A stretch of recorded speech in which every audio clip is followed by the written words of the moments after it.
Bab 066. Bapak kalau nggak mau saya teriak ya jangan macem-macem. Naya mencoba mendorong Raihan yang malah makin erat memegang pinggang rampingnya. Oke, Raihan melepas tangan dan mengangkatnya ke atas lalu bergerak mundur. Naya baru saja bernapas lega namun Raihan sudah kembali menarik kepala Naya dan membuat mereka saling bertatap muka dengan sangat dekat dan hanya ada jarak 1 inci saja. Raihan yang jauh lebih tinggi menundukkan kepalanya dan menatap Naya yang seolah terhipnotis karena wanita itu hanya diam. Menunggu bibir saya menyentuh ini. Tangan Raihan bergerak mengelus bibir Naya yang sedikit terbuka. Naya yang diam menengadahkan wajahnya lantas mengatupkan kedua bibirnya seketika begitu tangan Raihan dengan nakalnya menyentuh bibir tipisnya tanpa merasa berdosa. Cepat katakan kamu mau bicara apa? Kembali menanyakan hal konyol yang sama seperti pertama ia datang, seraya mengalihkan pandangannya ke arah lain tak ingin terus menatap wajah lugu di depan matanya sekarang. Naya menggeleng karena memang tak ada yang ingin ia katakan pada Raihan, yang terpenting baginya sekarang adalah mulai melupakan bosnya itu karena ia berpikir Raihan sudah memiliki wanita lain. Meski ia tetap merasa kesal karena begitu cepatnya lelaki itu mendapatkan pengganti dirinya setelah beberapa jam ia memutuskan hubungan mereka. Lalu kenapa telepon? Naya memutar mata lalu mengesah sebelum berkata, tadi sore bapak menghadang saya dan Ra. Sudah jangan diteruskan, memotong karena tak mau mendengar nama lelaki yang kerap kali membuat emosinya muncul saat ia mengingatnya. Bapak ingat? Naya bertanya. Tidak, karena tidak ada yang perlu saya ingat, tukas Raihan padahal ia ingat bahwa dirinya lah yang tadi mengatakan ingin bicara dengan Naya saat ia menghadang Naya di jalanan. Ya sudah kalau begitu Bapak silahkan pulang, Naya berkata sinis mengusir Raihan untuk meninggalkan rumahnya. Kalau saya tidak mau bagaimana? Menantang wanita yang wajahnya mulai terlihat kesal bukan lagi ketakutan yang kini ia rasakan. Terserah Bapak, Naya mencoba untuk tidak mau memusingkan kelakuan bosnya kini.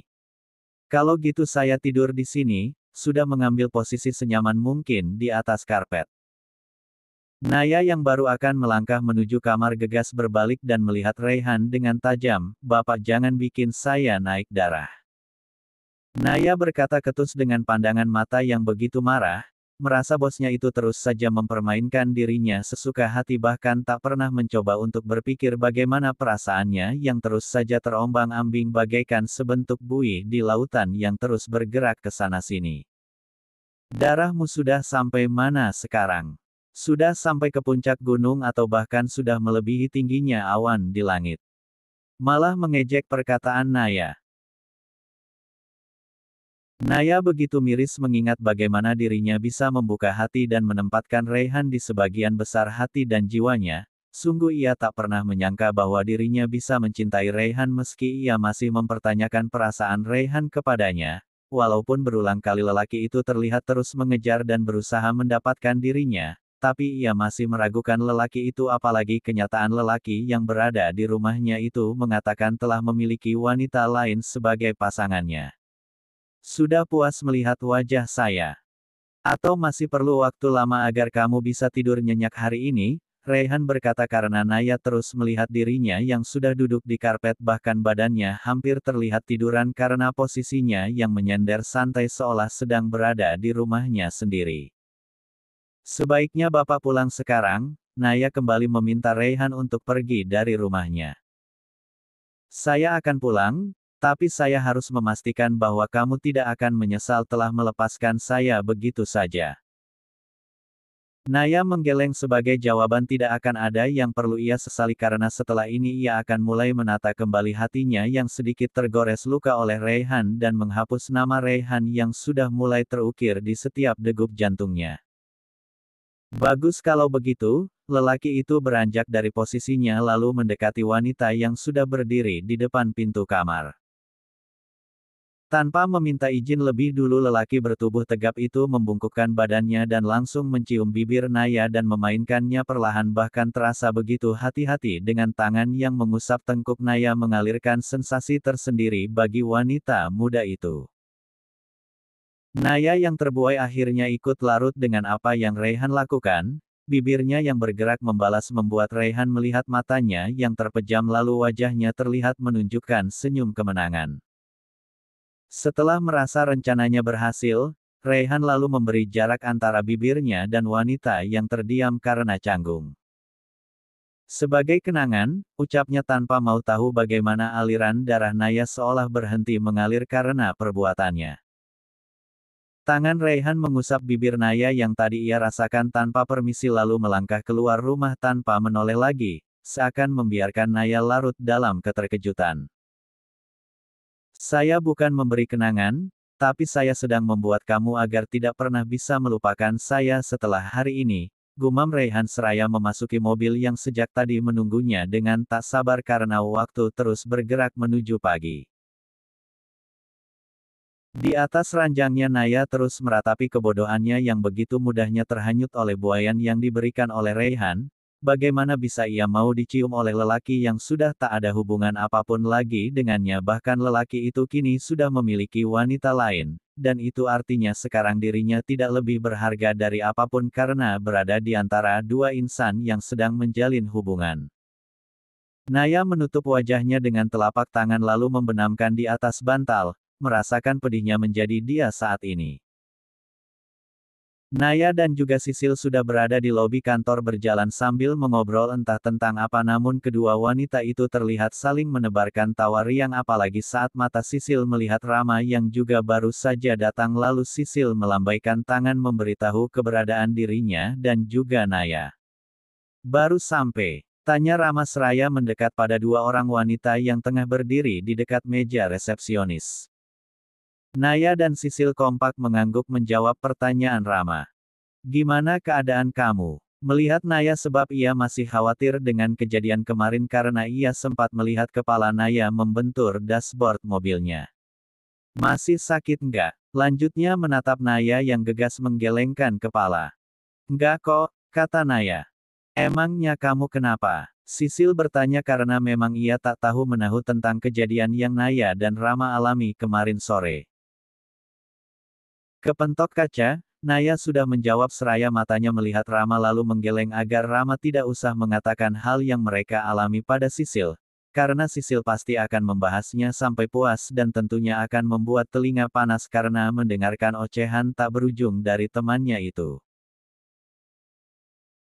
Rama yang mengerti maksud Naya hanya mengangguk mengikuti apa yang diminta oleh wanita yang pagi ini terlihat begitu cantik. Entah memang Naya yang berdandan sedikit tebal atau memang cintanya pada Naya yang bertambah semakin besar tak tahu pasti. Yang jelas pagi ini ia senang melihat Naya kembali tersenyum di depannya dan sudah mulai seperti dulu, tak lagi berusaha untuk menghindari dirinya. Sisil hanya mengangguk-anggukkan kepalanya saja mendengar jawaban dari Naya. Jam kantor masih kurang 15 menit lagi membuat ketiga orang itu malah bergerak santai menikmati obrolan yang tak karuan di samping meja resepsionis yang tengah menerima telepon. Sedang menikmati perbincangan mereka tanpa sengaja terdengar suara seorang wanita yang menanyakan sang pemilik perusahaan. Permisi Mbak, Mas Raihan apakah sudah datang? Seorang wanita yang ternyata Dena tengah berdiri di depan meja dan bertanya pada resepsionis yang tersenyum ramah meski terlihat sedikit bingung. Pak Raihan, sang resepsionis yang sudah familiar dengan wajah di depannya itu, mencoba menegaskan siapa yang wanita dengan tubuh ramping dan tinggi itu cari. Oh iya maaf, Bapak Raihan Erlangga maksud saya, meralat perkataannya yang tadi. Belum datang Bu, mungkin sebentar lagi, kata resepsionis dengan ramah. Itu kan asisten pemilik perusahaan yang sudah kerja sama dengan kantor kita kan? Bisik Sisil pada Rama dan juga Naya. Naya tak menyahut karena matanya terus tertuju pada wanita berpakaian ketat yang berdiri tak jauh dari dirinya. Bahkan Rama pun tak menjawab perkataan Sisil karena kini ia sibuk memperhatikan Naya dan bertanya, kamu kenapa? Menundukkan sedikit kepalanya. Hah? Naya yang terkejut malah bertanya pada Rama. Kamu kenapa? Lelaki di sampingnya mengulang kembali pertanyaan. Oh enggak apa-apa, memberikan senyum meski perasaannya mulai tak enak ketika melihat dan mendengar ada seorang wanita yang mencari Raihan meskipun ia tahu wanita itu adalah seorang asisten dari rekan bisnis Raihan, namun perasaannya sebagai wanita tetap tak bisa ia tutupi ada sesuatu yang ganjal. Dengan maksud kedatangan wanita bernama Dena itu apalagi ia sempat mendengar wanita itu memanggil Raihan dengan sebutan Mas meski kemudian diralat, jika bukan kebiasaan tak mungkin kata itu akan keluar begitu lancarnya dari bibir Dena. Lamunan Naya terhenti saat matanya melihat dua orang pria yang baru saja masuk lobi dengan gagahnya. Tentu ia sangat kenal dengan mereka apalagi ketika telinganya menangkap sang resepsionis memberitahukan pada Dena bahwa lelaki yang ia cari baru saja datang. Itu Pak Raihannya sudah datang Bu, ucapnya pada Dena yang langsung menoleh pada Raihan dan gegas menghampirinya. Loh kamu pagi-pagi sudah di sini. Berkata ketika Dena memotong langkahnya. Raihan memang tahu Dena akan datang ke kantornya namun ia tak menyangka jika wanita itu datang sepagi ini. Sekalian lewat, sahut Dena. Padahal tujuan ia memang ke kantor Raihan bahkan ia sudah izin pada atasannya tak masuk kantor hari ini hanya untuk bertemu dengan Raihan. Bahkan Bastian Subroto sangat antusias dan membebaskan Dena jika ingin menemui Raihan karena ia tahu sejak pertama Dena sudah menaruh hati pada rekan bisnisnya itu. Mata Raihan nampak berkeliling mencari-cari orang yang semalam ia datangi dan saat melihatnya ada di dekat meja resepsionis dengan tatap lurus ke arahnya membuat Raihan mulai berakting layaknya aktor sejati. Kita ke ruangan saja, tukas Raihan seraya melanjutkan langkah kakinya yang terhenti. Nanti ada yang cemburu, Raihan berkata pelan dan tepat di depan Naya saat ia dengan sengaja melewati wanita yang sejak tadi menatapnya dengan tajam. Ayo Ram kita kerja, nanti telat, Naya malah membalas tindakan Raihan dengan menarik lengan Rama dan melewati Raihan yang sedang menuju lift. Melihat Naya yang dengan luwesnya memegang tangan Rama membuat mata Raihan melotot dan kembali berhenti melangkah. Nih lagi ada drama apa Pak? Sisil yang sejak tadi bingung malah bertanya pada Johan yang hanya bisa menggelengkan kepalanya. Sisil mengesah karena tak mendapat jawaban yang memuaskan dari Johan dengan terus menggerutu tak jelas ia mengikuti Naya yang lebih dulu berdiri di lift karyawan dengan tetap memegang tangan Rama dan Rama yang tak mengerti kenapa Naya bisa seperti sekarang, namun perlakuan wanita itu membuat ia tersenyum senang bahkan dengan sengaja ia memamerkan senyumnya pada Raihan yang juga berdiri di depan lift khusus. Raihan yang berniat membuat Naya kepanasan malah sekarang ia yang seolah terbakar oleh api yang telah ia nyalakan sendiri. Merasa tak terima melihat Rama tersenyum seakan mengejeknya atas kekalahan yang kini diterima oleh Raihan. Sisil ikut masuk ke dalam lift, begitu lift membuka, ia berdiri di belakang Naya dan Rama. Dari dalam lift mata Naya terus mengadu tatapan tajam pada Raihan yang tak juga masuk ke dalam lift. Meskipun sudah sejak tadi Johan menunggu dengan tangan yang setia menekan tombol lift agar tak tertutup. Pak, Johan yang menunggu sejak tadi akhirnya memanggil Raihan. Raihan lantas menoleh saat lift yang dinaiki Naya sudah tertutup dan naik ke atas mengantarkan ketiga orang di dalamnya ke lantai di mana mereka bekerja. Lelaki berpakaian formal itu gegas masuk lift diikuti oleh wanita yang sejak tadi setia berdiri di sisinya dengan tebaran senyum manisnya tanpa tahu ia berada di situasi aneh yang tengah terjadi antara atasan dan karyawan, karena yang ia pikirkan sekarang hanyalah bagaimana caranya agar dia bisa menjadi bagian dari Raihan Erlangga. Sisil berjalan di belakang Naya yang terlihat begitu cepat melangkah, sedangkan Rama sudah masuk ke ruangannya sendiri. Putus lagi kah? Sisil mulai menerka-nerka sendiri karena ia tak diberi jawaban oleh Naya yang sejak keluar lift hanya diam saja seolah nyawanya tengah pergi berkelana entah kemana. Pacaran belum sebulan putusnya udah berkali-kali, gumam Sisil menuju mejanya seraya matanya terarah pada Naya yang sedang membuka laci meja kerjanya mencari berkas yang kemarin ia simpan di sana. Sambil mengerjakan tugasnya pikiran Naya tetap menerawang jauh mengingat apa yang sempat ia dan Raihan lakukan semalam, Sungguh ia merasa menjadi wanita paling bodoh sedunia karena semalam telah membiarkan Raihan kembali mendaratkan ciuman di bibirnya, bahkan dengan lugunya ia membalas ciuman itu, padahal Raihan sudah dengan terang-terangan mengatakan bahwa ia memiliki wanita lain sebagai pengganti Naya. Dan sekarang hatinya begitu teriris melihat wanita lain berjalan di samping Raihan, bahkan lelaki itu dengan ramahnya mengajak wanita itu ke ruangan kerjanya. Naya mencoba memusatkan pikiran pada pekerjaan, namun tetap saja pikirannya tertuju pada Raihan dan wanita barunya. Tetap sakit memang, namun ia mencoba untuk tenang dan melupakan walau hatinya bersikap sebaliknya.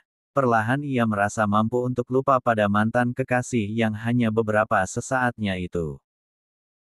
Sial, kenapa ada si Rama segala? Raihan terus membatin mengingat Naya yang malah membalas dirinya. Seandainya saja tak ada Rama, tentu Naya takkan bisa melakukan hal tadi di depannya. Mas Raihan hari ini sibuk nggak? Dena membuyarkan pikiran Raihan tentang kejadian di lobi kantor barusan. Lumayan, kenapa memangnya? Tanya Raihan melihat Dena yang duduk di sofa dengan majalah di pangkuan kakinya. Kita makan siang di luar yuk. Ajak Dena pada Raihan. Kamu nggak kerja? Raihan mengernyitkan dahi menatap Dena yang seharusnya pergi ke kantornya namun tak juga pergi, malah mengajak dirinya makan siang bersama.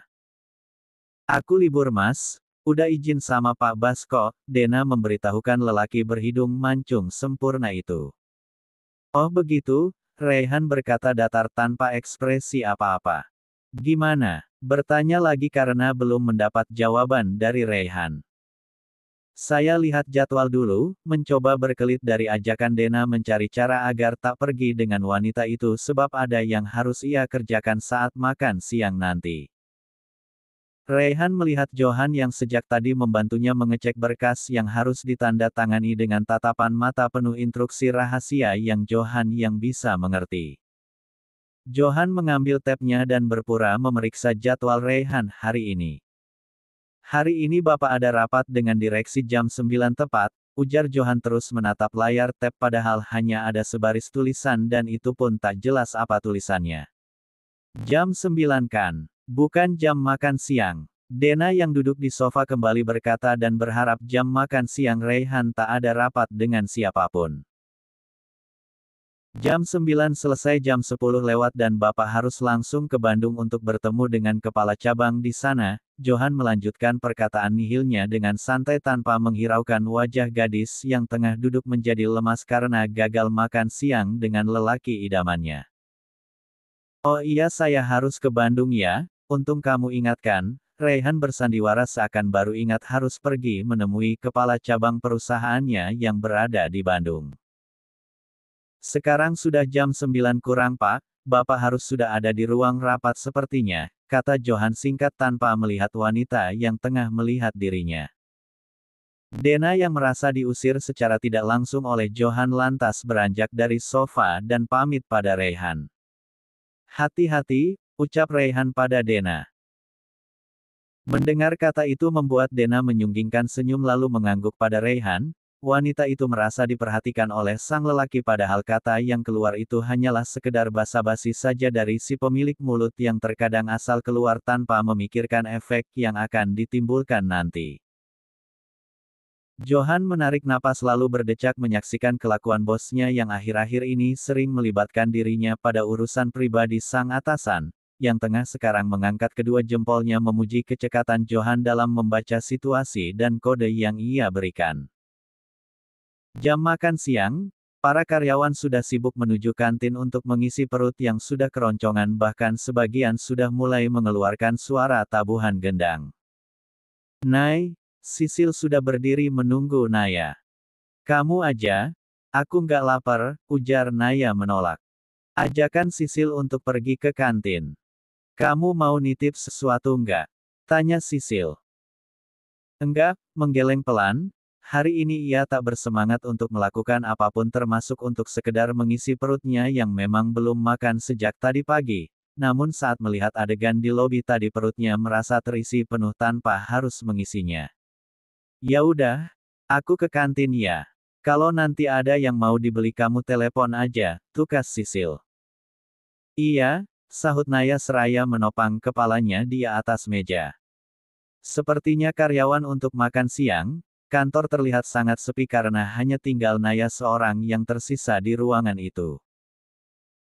Tangan Naya tengah mengetuk-ngetuk meja kerjanya dengan wajah yang tertunduk ke bawah hingga ia tak sadar ada orang yang masuk ke divisinya dan dengan gerakan cepat menarik lengannya menuju sudut ruangan tempat mesin fotokopi berada.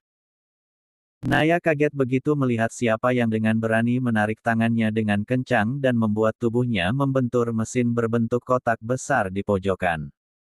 Au, lirihnya. Serentak tangannya mengelus pinggang yang terasa ngilu karena benturan yang cukup keras. Sakit. Raihan bertanya seraya mencoba itu menyentuh pinggang wanita di depannya. Bapak mau apa lagi? Naya menatap kesal Raihan yang tak pernah puas mengganggunya.